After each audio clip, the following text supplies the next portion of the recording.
So hi friends, welcome to Sri Media Academy. So myself Sri Tirumala. So I have 10 plus years of experience in digital marketing. So I'm the founder and owner from Sri Media Academy అండి.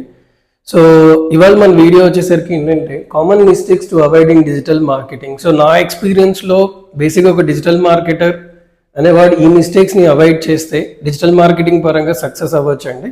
So first mistake వచ్చేసరికి ఏంటంటే not targeting relevant audiences. Basic ఏంటంటే ఒక కంపెనీకి సంబంధించిన ఆడియన్సెస్ని తెలుసుకోవడం first చేయాల్సిన important thing అండి. అండ్ సెకండ్ పాయింట్ వచ్చేసరికి నెగ్లెక్టింగ్ వెబ్సైట్ డిజైనింగ్. అంటే బేసిక్ ఏంటంటే ఒక కంపెనీకి వెబ్సైట్ కావాలా, అవసరం లేదు, so we can run Facebook ads, Instagram ads అని చెప్తూ ఉంటారు. So I suggest to go with the better website. అంటే డెఫినెట్గా ఒక బెటర్ డొమైన్ హోస్టింగ్ వెబ్సైట్ అయితే ఖచ్చితంగా ఉండాలండి. సో థర్డ్ పాయింట్ వచ్చేసరికి ఏంటంటే ఇగ్నోరింగ్ ఎస్ఈఓ. బేసిక్గా మనకి ఎస్ఈఓ అందరు ఇగ్నోర్ చేసేస్తూ ఉంటారు. సో ఆర్గానిక్ ఒక బిజినెస్ లాంగ్ రన్లో డెవలప్ అవ్వడానికి సెర్చ్ ఇంజిన్ ఆప్టిమైజేషన్ అనేది బాగా హెల్ప్ అవుతుంది. అండ్ ఫోర్త్ పాయింట్ వచ్చేసరికి not focusing on remarketing. So for example మీరు ఆల్రెడీ క్యాంపెయిన్స్ చేస్తుంటారు, Facebook ads, Instagram ads, Google ads లేదా ట్విట్టర్ యాడ్స్, లింక్డ్ఇన్ యాడ్స్ ఇవన్నీ చేస్తుంటారు. ఆల్రెడీ మీకు ఒక వెబ్సైట్కి ట్రాఫిక్ అనేది బిల్డ్ అయి ఉంటుంది. సో ఈ ట్రాఫిక్ బిల్డ్ అయిన తర్వాత వాళ్ళని మళ్ళీ for example if you're giving some offer, ఇప్పుడు మీరు ఏదైనా ఆఫర్ ఇస్తున్నారు, మళ్ళీ వాళ్ళని రీటార్గెట్ చేయడానికి రీమార్కెటింగ్ అనేది బాగా హెల్ప్ అవుతుంది.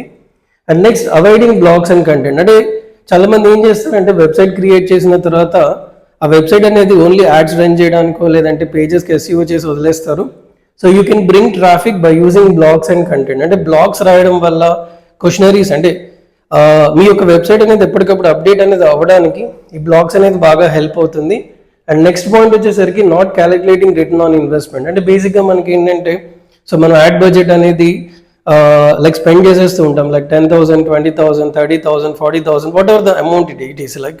సో మనం ఏంటంటే స్పెండ్ చేసేస్తూ ఉంటాం, బట్ మనకి ఎంత రిటర్న్ ఆన్ ఇన్వెస్ట్మెంట్ వచ్చింది, అంటే మనం ఎంత స్పెండ్ చేసాం, ఎన్ని ప్రోడక్ట్స్ సేల్ అయ్యాయి, లేదా మనకి సర్వీస్ పరంగా ఎంత బెనిఫిట్ అయింది, సో మన రిటర్న్ ఆన్ ఇన్వెస్ట్మెంట్ పర్సంటేజ్ ఎలా ఉంది, ఇది మెయిన్గా మనం చెక్ చేసుకోవాల్సి ఉంటుందండి.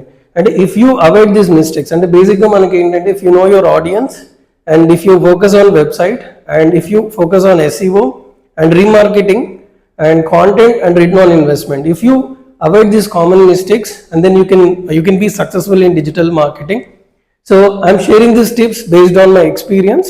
So మీరు కూడా ఈ టిప్స్ ఫాలో అయ్యి డెఫినెట్గా డిజిటల్ మార్కెటింగ్ క్యాంపెయిన్స్ పరంగా డిజిటల్ మార్కెటింగ్ చేసేటప్పుడు డెఫినెట్గా మీరు సక్సెస్ అవుతారు. If you like this video you can subscribe to my YouTube channel. In case still if you have any questions related to these common mistakes, and you can give a comment on my YouTube channel, guys. Thank you.